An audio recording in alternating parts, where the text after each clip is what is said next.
Ayan guys, magandang araw po muli sa inyong lahat. Ayan, ngayong araw po ay araw po ng ano ngayon? Merkules o Martes? Nalimutan ko na. Merkules. Ayan, Merkules po ngayon. Nagmotor lang po ako guys para paturukan po si Tutoy ng first dose po na pang inject po sa rabies. Ayan guys, ay ito kasama ko po si Tutoy. Okay? At nandito po kami sa Talubatib. Dito po sa Mother Teresa Clinic. Ayan, nandito po kami sa Mother Teresa Clinic. Ayan, papasok na po kami dito.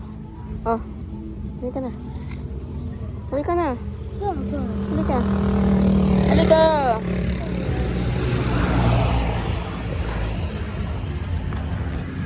Tuy. Halika na. Shh. Tuy. Halika. Iiyak yan. Yan, iiyak na. Matapang yan si Tutoy. Matapang yan. Halika.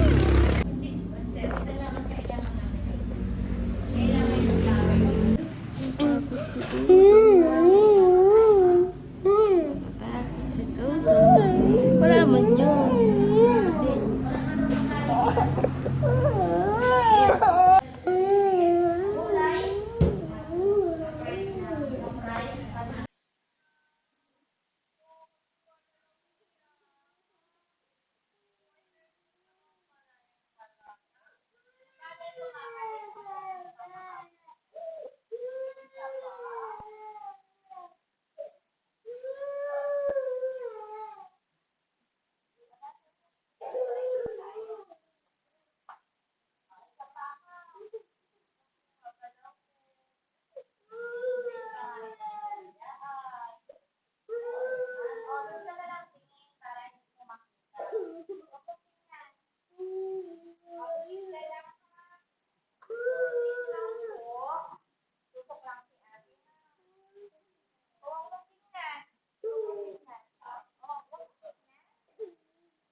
Ayan guys, at nandito po kami sa labas.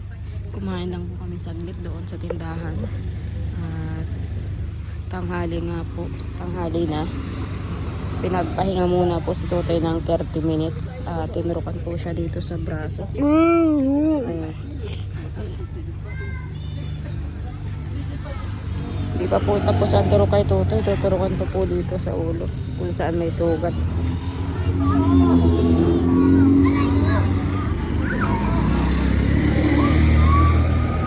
Saka tinurukan din po, tigkabilang braso. Ayaw ni Tutoy nga pong pumasok sa clinic. Kaya nandito po kami sa labas. Habang nag-iintay po ng 30 minutes. Nililibang-libang ko po si Tutoy at iiyak na naman po yan mamaya.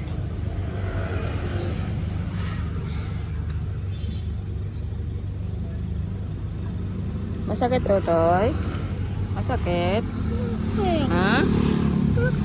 Masakit. Huwag ka na maglalaro ng pusa, ha? Ha? Huwag ka na maglalaro ng pusa, ha? Ha?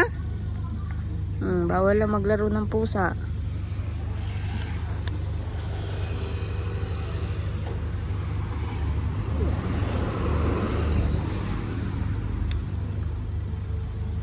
Ayaw mo nang pumasok sa loob, Tutoy? Uy. Ayaw mo nang pumasok sa loob? Uy. Ayan guys, nakarating na rin po kami dito sa bahay. Ayan guys, at ayan, grabe po ang awa ko po kay Tutoy kanina habang tinuturukan po doon sa mismong sugat po ng pinagkarumusan po ng pusa. Namaga po yung pinagturukan. Ayan, tingnan po natin kay Tutoy. Buti nga po ngayon, hindi po niya dinadamdam yung sakit ng pagkakaturok kasi bali 4 na turok po yung tinurok sa may sugat niya. 4 na turok bukod po yung tig-isang braso. Kaya bali 6 na turok. Ayun, naglalaro siya. Namaga nga po yung pinagturukan.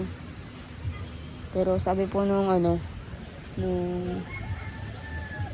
nagturok po sa kanya, kapag lagnatin, natural lang daw yun, painumin ko na lang daw po ng paracetamol o kaya ay magkaroon ng rashes kung makakain man ng bawal, kasi bawal po sa kanya ang malalansa tulad po ng itlog at saka ng manok. Tutoy, patingin ako nung sugat mo. Dali, patingin lang ako. Toy, patingin nga ako. Tingin si mama. Patingin lang. Patingin. Ayan guys, namaga po yung pagkakaturok. Kasi 4 na turok po yung nilagay dyan. Iyak-iyak si Tutoy. Ginapos namin si Tutoy. Kaya hindi ako nakapag-video doon ng tinuturukan si Tutoy sa ulo. Kaya iwasan nyo ninyo ang mga pusa. Lagay. Ayun guys, at dahil nga po hapon na naman, hapon na po kami nakauwi. Bili muna po kami ng ulam namin dito sa palengke.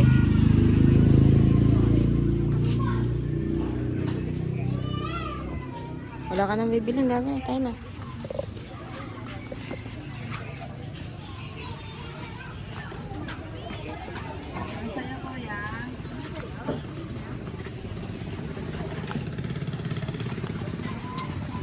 Sumama po si Dagay dito pagbili ng ulam at nagbili po siya ng pako.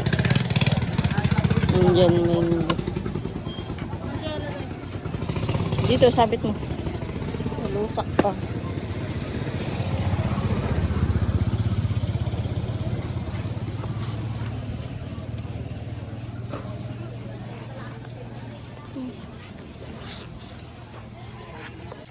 Ayun guys, at nagpipirito na po ako ng talong.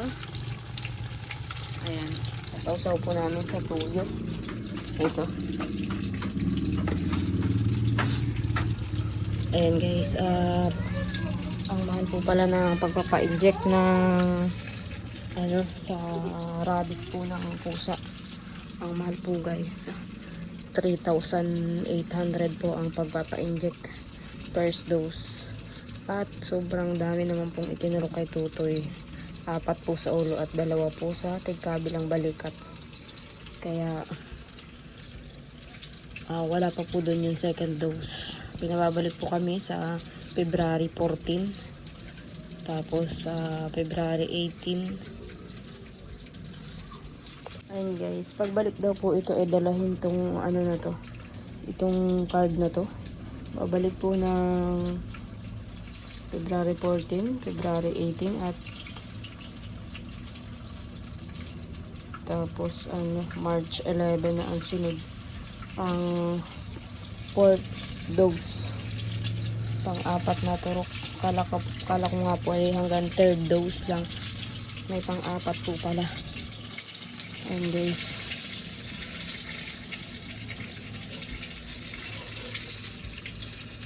Akala ko nga po ay mura lang yung pagpapaturok. Yung pala po ay 3,800. Kaya buti na lang po guys at may nagbigay po sa amin para mapaturukan po si Tutoy. Maraming salamat po kay ate from California. Nagbigay po siya ng pampaturok po kay Tutoy. Kaya naturukan po ngayon si Tutoy. Kaya maraming salamat po ate sa binigay niyo po.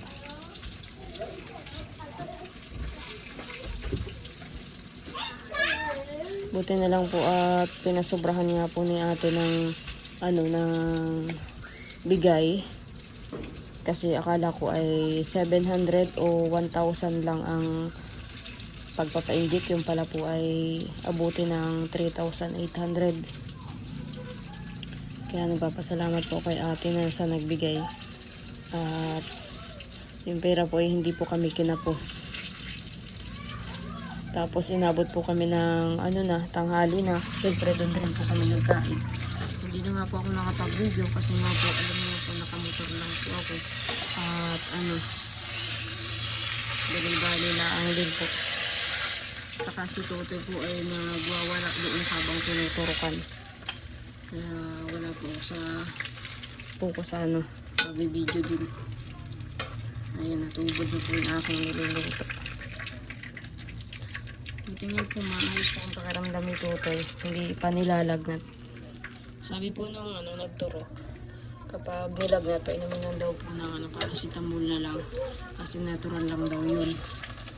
Saka namaga po yung pinagturukan sa kanya sa sentido. Yung pinagkarmosa ng pusa.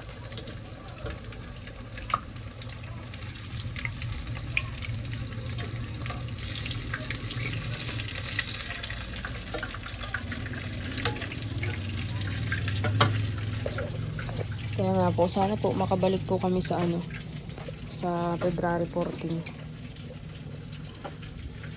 Bukas nga po may lakad po ako kasi pictorial naman po namin ng mga ALS. Pictorial po namin bukas. Kaya wala na naman po ako dito sa bahay.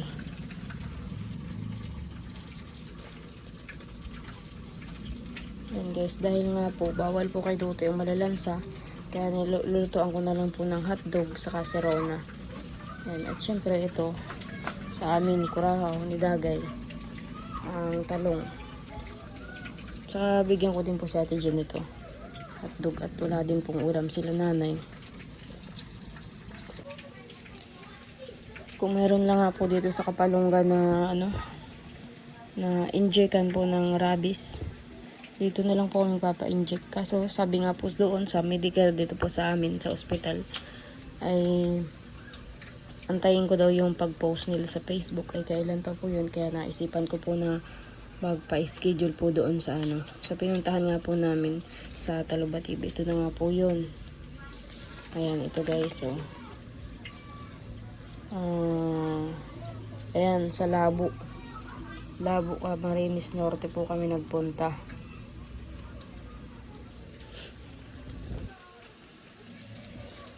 Malapit na rin po sa Daet yung pinuntahan po namin.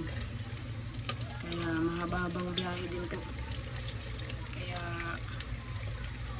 hindi ka makakapunta basta-basta. Pero kung magkakaroon man po dito sa Kapalungga na panturo, maaaring pwede po dito mapaturukan na si Tutoy kung magkakaroon po. Pero kung hindi pa magkakaroon, abutin pa ng buwan, hindi po matuturukan si Tutoy. Talagang pupunta doon sa dati. Pinuntahan po namin ngayon. Kasi yung second dose niya. Sana nga po maibalik si Tutoy. Kasi kailangan daw.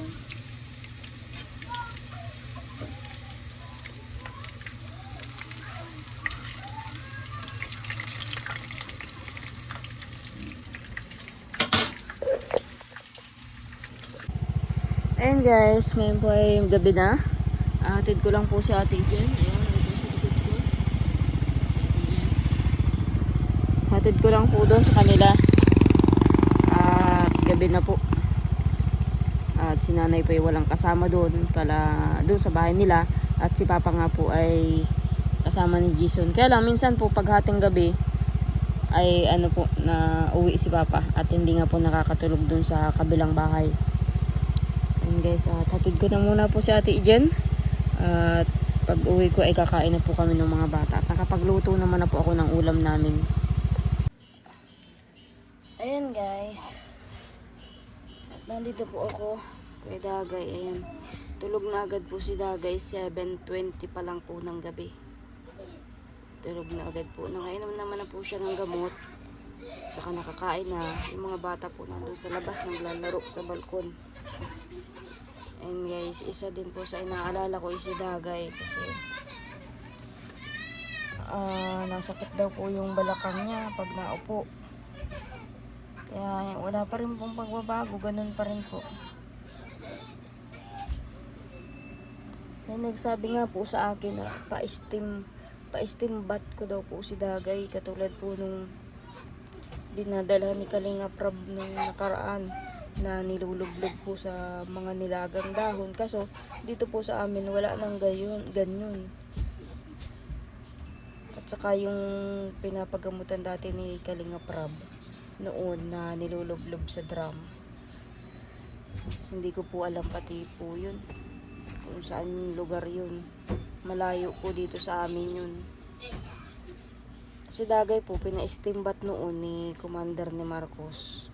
Dito po sa kabilang barangay po namin. Kaso hindi na po siya naglulublob sa drum na ganun yung mga nilaga pong gamot. Hindi na sila nagagayon. Hindi na po sila nagagayon. Kumbaga hindi na sila nagagamot. Parang itinigil na nila. Kaya wala na po dito sa amin na i-steam bath na yan. Yung parang nilulublob.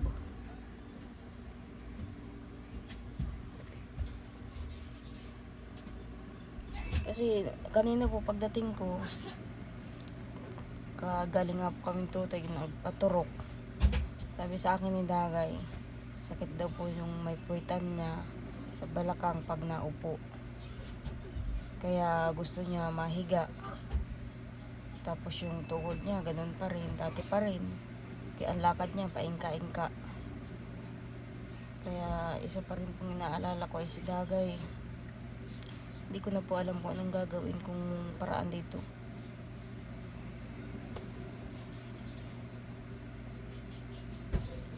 Kung papacheck upan uli naman po,